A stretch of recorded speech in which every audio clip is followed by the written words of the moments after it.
doing addendum, so I'll finish it up. Susie Kendall, right? British actress. So I remember her the most from The Bird with Crystal Plumage. She was in other giallos and some horror films, British horror films, and Thunderball. But I want to see this film, Fraulein Doctor, which is a very hard to find film apparently. Where she plays a lesbian double agent working for the Germans in World War One. That sounds friggin' awesome. Yeah, that old femininity that you just don't have anymore. Okay, all right. Now you know me and World War II films. Like I said, I can still watch Sans Iwo Jima. I can still watch The Longest Day, Bridge Too Far, Kelly's Heroes, but that's about it. But I still like this film. I remember this film. Of course, this is a sequel, right? Force 10 from Navarone. It's a sequel to The Guns of Navarone. Remember this film? We don't got a bloody bomb big enough to bloody blow up those guns, and that's the bloody truth, sir. Yeah, and this Robert Shaw is like one of his last films. He wasn't looking too good. He really was hurting from just the abuse he had done to himself from drinking. But now I should hate this movie now, but there's just something about the film that it's. You look at the cast, you know. I mean, Harrison Ford is like to me, he's like the least in this film. I mean, Carl Weathers, my man, Carl Weathers with the Splitter Monster, right? And this dude, this actor, I forgot his name, very, very British, very proper. And Barbara Bach, how beautiful she was. She was a good actress, man. She was in a lot of different kind of films. Right? And Richard Kiel, remember Richard Kiel is in this. Right? Hey, Blackie. Oh, no. But anyway, and Franco Nero, right? He's the villain. And it was the evil Germans. But it's just interesting reading about this film. It's just like, right, you know, very politically incorrect. Yeah. And it's interesting. It was filmed in, I think, was it Montenegro? So technically they were in Yugoslavia, right? With the partisans. Yeah, it's just, yeah, I don't know. The knife fight scene with him and Richard Kiel. I just remember him like, "Hey, Blackie, I'll kill you, Blackie." I was like, "Ooh," I was a little kid watching. I was like, "Oh, that's not nice to say that." That's cool. Just like the miniature work, right? It was really well done, man. Really well done when they blow the bridge. Remember how it almost didn't happen in the film. Like I said, I can still watch this and enjoy it. Even the scene with the decapitating wire, right? Of course, it's just funny. I mean, Harrison Ford is fuck that dude. Listen, Harrison Ford took the role. He wanted to avoid being stereotyped, but he still complained about the script. I was lost. I didn't know what the story was about. I didn't have anything to act. There was no reason for my character being there. I had no part of the story that was important to tell. How about you shut the fuck up? You're getting paid. Learn your fucking bloody lines. Do the fucking movie.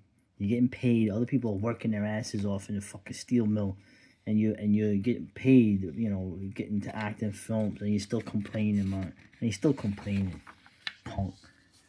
I get tired of that, man. I really do. So it was all once again one thing this magazine always does is they always show you the different posters you had in different countries. What is this? Der Wildhaufen von Navarone. Oh, I wouldn't watch that film if I was a yeah, and of course, yeah, this is sad, man. I was sure that, right, it has a reputation as a heavy drinker. The production company had someone with him at all times to make sure he didn't drink on the job. Man, that's fucking sad, man. Great fucking actor. But anyway, now we have books about movies. Hey, you know, I like that. Thought this was kind of cool. A book about these Super 8, but not the film, but the Super 8 film projectors, right? Long before, here we go, 4K. Hey guys, I bought a Blu-ray player. I got the $45 one at Walmart. this is it for me. This is it. This no the 4K. Don't come on. But before that, there was 8 millimeter, right? Now, of course, you couldn't have the whole film, right? If you went to a movie theater, the film reels was way too long, so they were kind of like truncated movies. There was some with sound. There was somewhere there was no sound, right? There were a lot, right, and right, you had to have money to have that. It would set you back several £100. Well, obviously, it's a British magazine. But there's an interesting book about that. I mean, like I said, it would be interesting to read, right? Even though I've never had that. So, now what is this?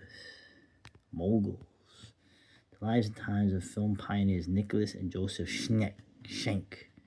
Who's these guys? Right. Oh, the original. Okay, so these were Russians, right? They settled, of course, in where we all are, New York ethnic people. They're the Lower East Side, right? All right. They took a job at a pharmacy selling opium and a hospital for wounded gangsters. And then one of them gambled away the profits. Let's see. All right. Eventually they bought movie theaters that had controlling interests in major studios. They ran their global empire behind closed doors. They were unknown to the public. You don't say, these Russians.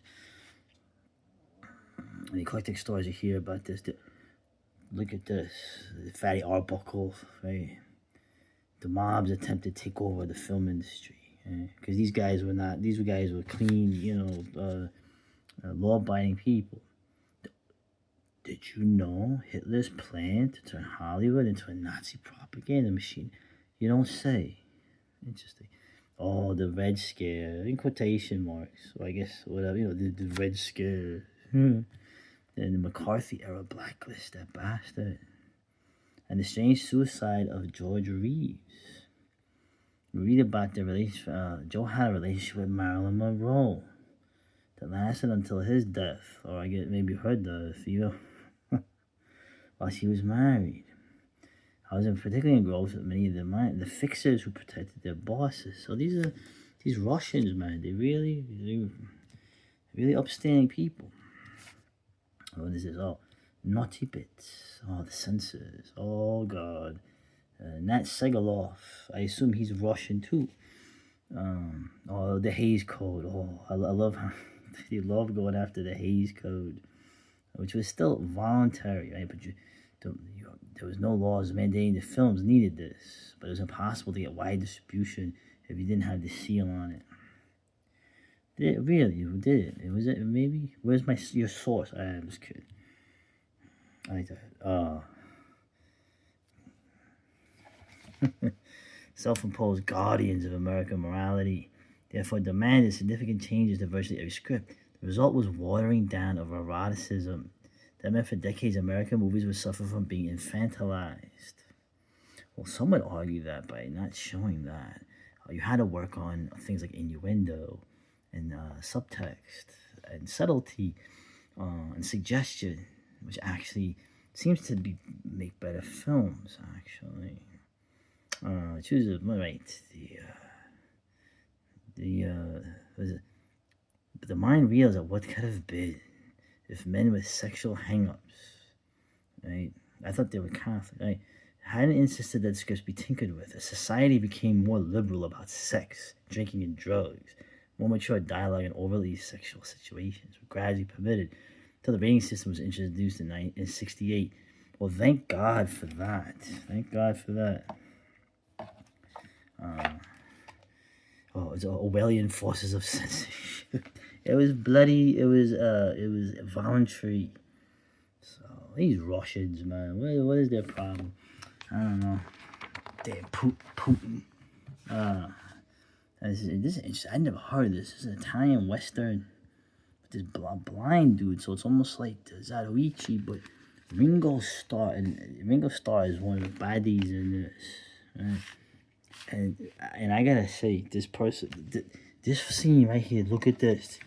It's like the Wild Bunch. They get a Gatling gun in a friggin' cantina and whack a bunch of Mexicans, soldiers.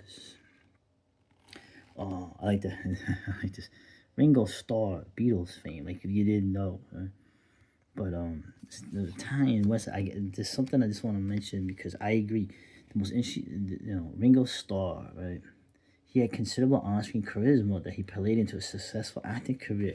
He actually is. He's a great fucking actor. And he could do different, not just comedy. He could do like be a villain. It's actually great. It's great. I'm just glad someone brought it up. I never heard of this film, man. So, anyway, Pinewood Studios. Oh, remember Victor Mature? Oh, there's Marilyn Monroe. Yeah. And there's a Queen Elizabeth. What it does. The tremendous story, the victory of the grass. I can't watch that. Alright, so there's always something with Hammer, right? Boy, Skeggs. You don't get what a British name, Skeggs. Yeah, and this is interesting. Of course, this interview was from his guys long gone. But of course, right, the idea of he kept Hammer going. He sort of bought the company. Of course, it's sort of, they stopped making movies in '76, but he sort of kind of maintained it, right? The films themselves, of course, remain as popular as ever, okay? Of course, VHS, DVD, was more, I guess, revenue for what he was still running. I'm right here, oh man, look at that. Okay, this is cool. Before you had green screen, you had back projection shots. So this is what the one actually looks like. It's interesting.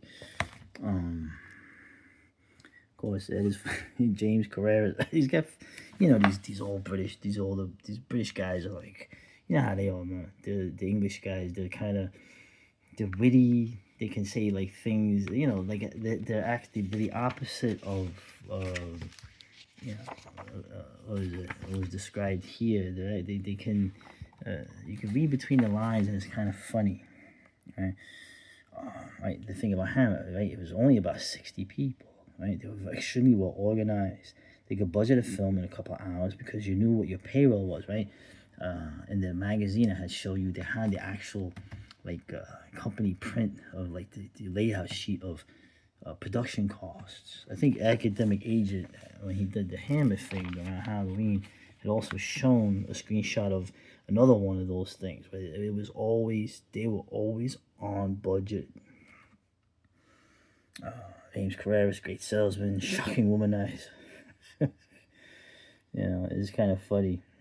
He just spent £700 at a variety club lunch. Our faces fell. Then he told us he had shaken hands on a 17-film production deal with 20th Century Fox.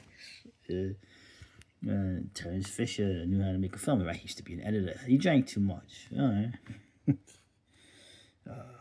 It's just interesting. I always liked apparently Betty Davis, when she did, remember, people forget she did I think 2 movies for Hammer. She insisted the local pub be open at 6:30 in the morning for her morning kickstart. They mentioned, of course, Christopher Lee, and of course, Peter Cushing was a nice and gentle, charming as he appeared. He actually saw him just before he died, man. And of course, Christopher Lee is the same as ever. I met him for lunch at a restaurant in the West End. I found him lecturing the staff on the value of some of the books they had on the surrounding shelves. Yeah, it's just, we love this stuff, man.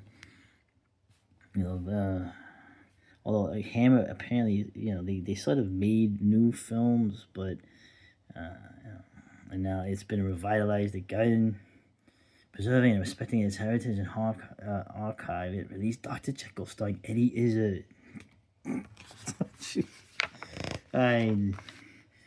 Anyway, and that's it. I guess I went long with this video too. Whatever, there's a lot in here.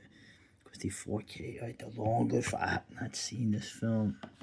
One of my favorite online right-wing evil people really mention this film a lot. So I need to see this. I love Bob Hoskins.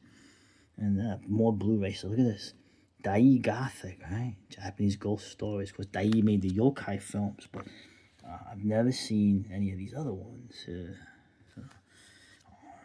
It's just a lot of... like I said, man, you could go through the films of the last century, of the century it was, the century that fucking killed us, right? But there's still I mean, I still love cinema. I still love the films. I still love, you see what was. Right? I guess I'm being all sentimental, but you just see it, you know. You know what I mean? It's hard to describe it.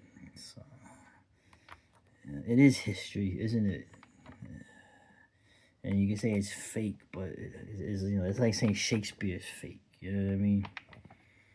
Anyway, recommend it. Get this.